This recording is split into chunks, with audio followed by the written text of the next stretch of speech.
अस्सलाम वालेकुम। कैसे हैं आप लोग? उम्मीद है कि आप खैरियत से होंगे। नेक्स्ट जो आर्टिकल हमारा स्टार्ट हो रहा है 4.1 वो है जी केमिकल फार्मूला। अब केमिकल फार्मूला क्या होता है?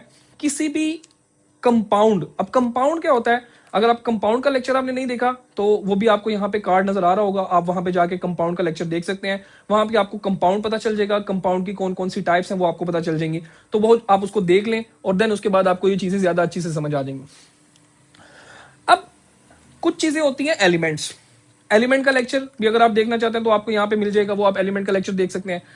अब यहाँ पे बेसिकली केमिकल फॉर्मूले की बात करें तो केमिकल फॉर्मूला सबसे पहले मैं कहता हूं जी एग्जिस्टेंस ऑफ एलिमेंट, यानी एलिमेंट किस किस तरह से एग्जिस्ट करते हैं।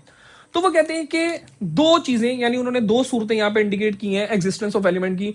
सबसे पहले है जी एग्रीगेट ऑफ एटम्स, यानी एक जैसे एटम जब मजमूई तौर पे ज्यादातर मिलके रहना पसंद करते हैं। ज्यादातर जो मेटल्स होते हैं ना उनके अंदर जो मेटेलिक बॉन्ड होता है, तो एक मेटल है जैसे आयरन है तो उसके अंदर जितने भी एटम्स होंगे वो सारे के सारे आयरन के होंगे। और अगर एक मेटल है सोडियम तो उसके अंदर जितने भी एटम है वो सारे के सारे सोडियम के, जितने भी होंगे वो सारे के सारे सोडियम के होंगे। अगर मेरे पास कोई कैल्शियम है तो जितने भी एटम है उसके अंदर सारे के सारे कैल्शियम के होंगे। बेसिकली एटम्स जो है वो आयंस की फॉर्म में होते हैं और उन्होंने इलेक्ट्रॉन लूज किया होता है और उसी इलेक्ट्रॉन की वजह से जो आयंस हैं वो आपस में एक दूसरे के साथ लिंक अप होते हैं। कौन से आयंस? कैटायंस या पॉजिटिव आयंस। तो बेसिकली यहाँ पे उन उन उन सब्सटेंसेस की बात हो रही है कि उनका केमिकल फार्मूला क्या होता है। जैसे यहाँ पे ज्यादातर मेटल्स जो हैं जब उनके अंदर मेटेलिक बॉन्ड बना होता है और मेटल का कोई आप शीट लेते हैं, मेटल का कोई आप रॉड लेते हैं तो उसके अंदर सारे के सारे एटम एक जैसे होते हैं। तो उनको रिप्रेजेंट किया जाता है उनके सिंबल के जरिए। जैसे सोडियम का अगर आपने कोई रॉड लिया है या सोडियम का आपने मेटल का एक पीस लिया, बेसिकली बहुत ज्यादा रिएक्टिव होता है, आप इसे हवा के अंदर ले नहीं सकते, तो इसको लेने के लिए हमें को केरोसिन ऑयल के अंदर इसको रखना पड़ता है। लेकिन मैं आपको जस्ट वैसे ही बता रहा हूं कि आयरन का रॉड आप ले सकते हैं। आपने आयरन का रॉड लिया तो उसके अंदर जितने भी आइटम है वो सारे के सारे आयरन के होंगे। तो आयरन के रॉड को हम लोग सिंबलाइज करके कैसे रिप्रेजेंट कर सकते हैं? उसके लिए हम लोग एफ ई लिख सकते हैं। जैसे मैंने यहाँ पे एफ ई लिख दिया।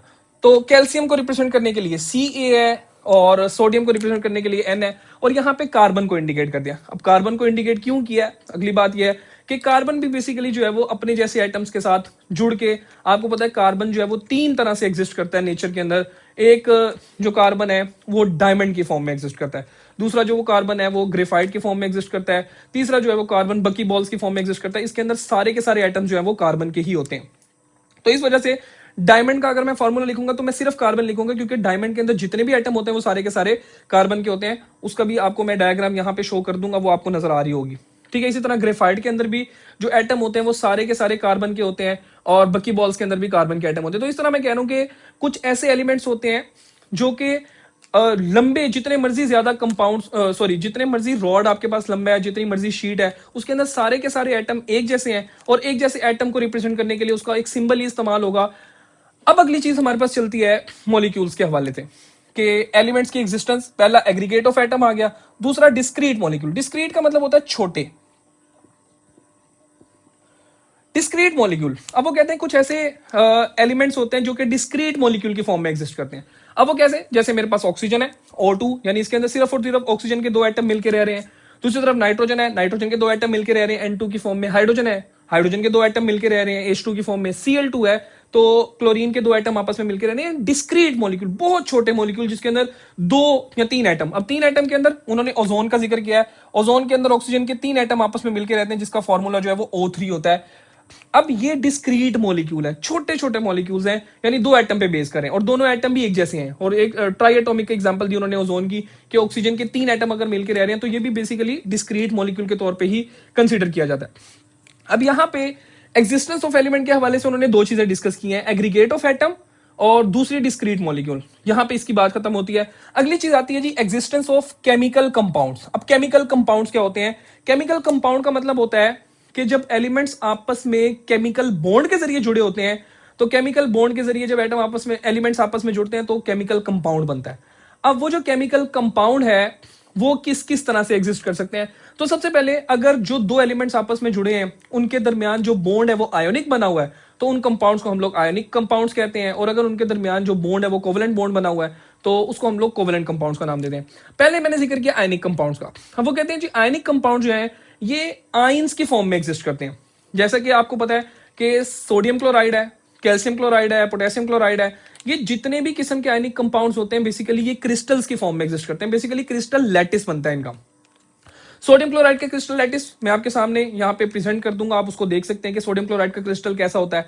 इसी तरह हमारे पास मुख्तलिफ किस्म के कंपाउंड्स के क्रिस्टल्स होते हैं, आयनिक कंपाउंड्स के, तो वो क्रिस्टलाइन फॉर्म में एग्जिस्ट करते हैं। अब क्रिस्टलाइन फॉर्म के अंदर हम ये देखते हैं कि एक क्रिस्टल के अंदर कितने किस्म के आयंस मौजूद हैं। अब एक आयन का दूसरे आयन के दरमियान एक रेशो डेवलप होती है। जैसे सोडियम क्लोराइड अगर मैं देखता हूं तो इस पूरे क्रिस्टल के अंदर या तो मुझे सोडियम नजर आएगा या मुझे क्लोरीन नजर आएगा। तो मैं कहूंगा जी इसका जो फॉर्मूला यूनिट है, अब ये नया टर्म है फॉर्मूला यूनिट। आपने याद रखना है कि आयनिक कंपाउंड को रिप्रेजेंट करने के लिए जो टर्म इस्तेमाल होती है वो फॉर्मूला यूनिट की टर्म इस्तेमाल होती है।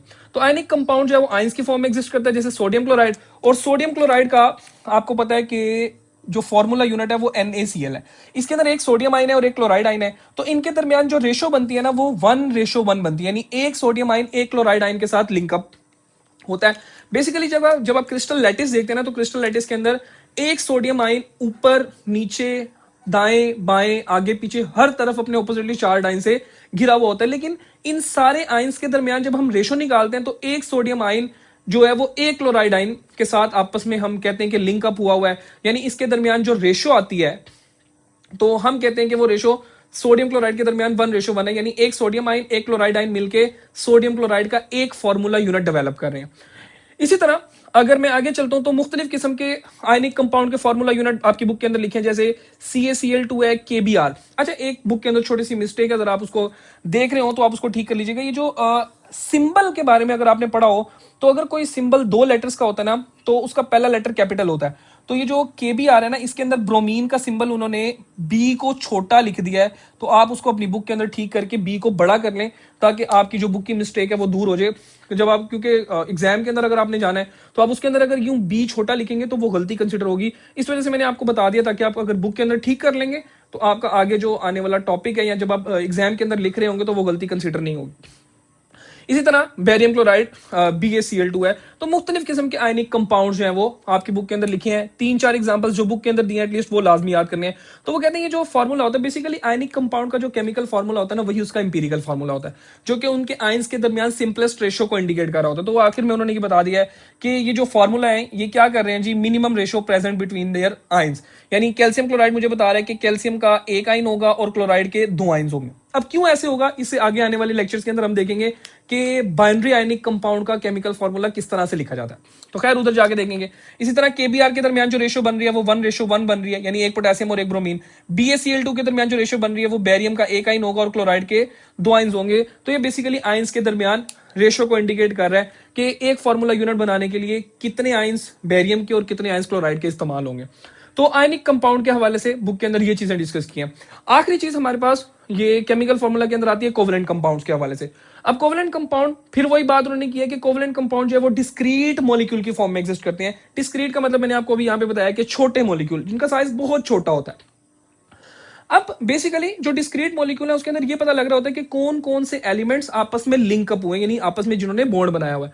अब जैसे मेरे पास सिंपल एग्जांपल है वाटर की। वाटर का जो केमिकल फॉर्मूला होता है वो H2O होता है। अब H2O का मतलब ये है कि हाइड्रोजन के 2 एटम है और ऑक्सीजन का 1 एटम है। तो ये मुझे पता लग रहा है, ये इसका जो वाटर का केमिकल फॉर्मूला मेरे पास होता है H2O, जिसके अंदर मुझे ये चीज समझ आ रही है कि हाइड्रोजन के 2 एटम और ऑक्सीजन का एक एटम आपस में जुड़ के वाटर का एक मॉलिक्यूल बना रहा है। यानी इसके अंदर मुझे ये पता चल रहा है कि एक ऑक्सीजन है जिसने 2 हाइड्रोजन के दरमियान जो है वो बॉन्ड बनाया हुआ है। इस तरह से बॉन्ड बना के ये छोटा सा मॉलिक्यूल एग्जिस्ट कर रहा है। इसी तरह एमोनिया है। एमोनिया के अंदर अगर मैं देखता हूं तो NH3 इसका फॉर्मूला है। अब ये जो नाइट्रोजन है और हाइड्रोजन, नाइट्रोजन के साथ कुछ नहीं लिखा, इसका मतलब एक नाइट्रोजन का एटम है और हाइड्रोजन के साथ 3 लिखा है, इसका मतलब हाइड्रोजन के 3 एटम है। तो एक नाइट्रोजन और 3 हाइड्रोजन आपस में लिंक अप होके तो ये मेरे पास जो है यहाँ पे इस तरह से NH3 और यहाँ पे इसके पास नाइट्रोजन के पास एक लोन पेयर होता है। तो इस तरह से मेरे पास एमोनिया का स्ट्रक्चर बनता है। इसके अंदर मुझे पता लग रहा है कि एक नाइट्रोजन के साथ 3 हाइड्रोजन आपस में जुड़े हैं। इसी तरह मीथेन है। तो मीथेन के अंदर जो है वो एक कार्बन है, उसके साथ 4 हाइड्रोजन आपस में लिंकअप हुए हैं। एक हाइड्रोजन ये है, दूसरा हाइड्रोजन ये है, तीसरा हाइड्रोजन ये और चौथा हाइड्रोजन ये। तो मीथेन के अंदर जो है वो कार्बन और 4 हाइड्रोजन आपस में इस तरह से लिंकअप होते हैं। बेसिकली ये मुझे बता रहा है कि कितने एलिमेंट्स आपस में लिंकअप हैं और उनके दरमियान बॉन्ड किस तरह का बना हुआ है। तो ये बेसिकली कोवेलेंट कंपाउंड है, तो इनके दरमियान बॉन्ड जो है वो कोवेलेंट होगा और कोवेलेंट इन नेचर बॉन्ड होने की वजह से इन कंपाउंड को हम लोग कोवेलेंट कंपाउंड कहते हैं। और कोवेलेंट कंपाउंड को रिप्रेजेंट करने के लिए जो फॉर्मूला इस्तेमाल होता है उसको हम लोग मोलेकुलर फॉर्मूला का वर्ड इस्तेमाल करते हैं। ठीक है जी। अब आगे हमारी बुक के अंदर लिखा है जी, a chemical compound is represented by chemical formula. वो कहते हैं जी केमिकल कंपाउंड है। अब केमिकल कंपाउंड के अंदर आयोनिक कंपाउंड भी आते हैं और कोवेलेंट कंपाउंड, यानी हमने जो पहले आयोनिक कंपाउंड पढ़े हैं ये भी आते हैं, और दूसरा हमने जो कोवेलेंट कंपाउंड्स पढ़े हैं ये भी हमारे पास जो है वो केमिकल कंपाउंड्स के अंदर आते हैं। तो वो कहते हैं केमिकल कंपाउंड्स को केमिकल फॉर्मूला के जरिए रिप्रेजेंट किया जाता है। अब मैंने आपको अभी बताया कि आयनिक कंपाउंड को रिप्रेजेंट करने के लिए जो फॉर्मूला इस्तेमाल होता है उस फॉर्मूले को हम लोग कहते हैं फॉर्मूला यूनिट, और कोवेलेंट कंपाउंड को रिप्रेजेंट करने के लिए जो फॉर्मूला इस्तेमाल किया जाता है उस फॉर्मूले को हम लोग कहते हैं मोलेकुलर फार्मूला। अब ये दो टर्म लाजमी तौर पे आपने याद रखनी है कि आयनिक कंपाउंड को आप मोलेकुलर फार्मूला नहीं कह सकते, यानी NaCl को हम ये नहीं कहेंगे सोडियम क्लोराइड का मोलेकुलर फार्मूला NaCl है। सोडियम क्लोराइड का फॉर्मूला यूनिट, आयनिक कंपाउंड के फॉर्मूला यूनिट होंगे, यानी जैसे calcium chloride is the formula unit of CaCl2, या KBr is a formula unit of potassium bromide, and BaCl2 is the formula unit of barium chloride. और इसी तरह ये जो कोवेलेंट कंपाउंड है इनको रिप्रेजेंट करने के लिए जो टर्म इस्तेमाल होती है वो मोलेकुलर फार्मूला होता है। केमिकल फार्मूला जो है वो हमारे पास दो तरह का होता है, एक मोलेकुलर फार्मूला और दूसरा इंपीरिकल फार्मूला। तो सिंपल बातें ये हमारे सामने आती हैं। लास्ट में जो कोवेलेंट कंपाउंड की एग्जांपल दी है, जैसे मेरे पास HCl है हाइड्रोजन क्लोराइड, HF है हाइड्रोजन फ्लोराइड, H2S है हमारे पास हाइड्रोजन सल्फाइड, और दिस वन इज PH3। इसका नाम बच्चों को समझ नहीं आता जी ये PH3 क्या है, तो दिस वन इज फोस्फेन, तो फोस्फेन इसका नाम है। और आगे H2O2 hydrogen peroxide, H2SO4 sulphuric acid होता है, कार्बन डाइऑक्साइड CO2 और कार्बन मोनोऑक्साइड CO, C6H6 हमारे पास बेंजीन होता है, और C6H12O6 बेसिकली हमारे पास नॉर्मली हम इसको ग्लूकोज कंसीडर करते हैं। बेसिकली C6H12O6 बहुत सारे कंपाउंड्स का मोलेकुलर फार्मूला हो सकता है। अब ये जो बुक के अंदर फॉर्मूले दिए थे ना वो मैंने यहाँ पे लिख दिए हैं, इसलिए लिखे हैं और मैंने इसलिए इनके नाम बोल दिए हैं। एटलीस्ट जो बुक के अंदर कंपाउंड्स लिखे हैं उनके आपको फॉर्मूला भी पता होने चाहिए और आपको उनका नाम भी आना चाहिए कि अगर ये किसी कंपाउंड का मोलेकुलर फार्मूला है तो उसका नाम क्या होगा। तो this is all about today's lecture, जिसके अंदर हमने डिस्कस किया स्टोइकियोमेट्री क्या है, उसका जनरल इंट्रोडक्शन क्या है, और उसके बाद जो पहला आर्टिकल 4.1 है केमिकल फार्मूला के हवाले से कि एटम को किस तरह से रिप्रेजेंट किया जाता है, कंपाउंड्स को किस तरह से रिप्रेजेंट किया जाता है, कंपाउंड कितनी तरह के होते हैं, और उन कंपाउंड्स को किस किस तरह से रिप्रेजेंट किया जा सकता है।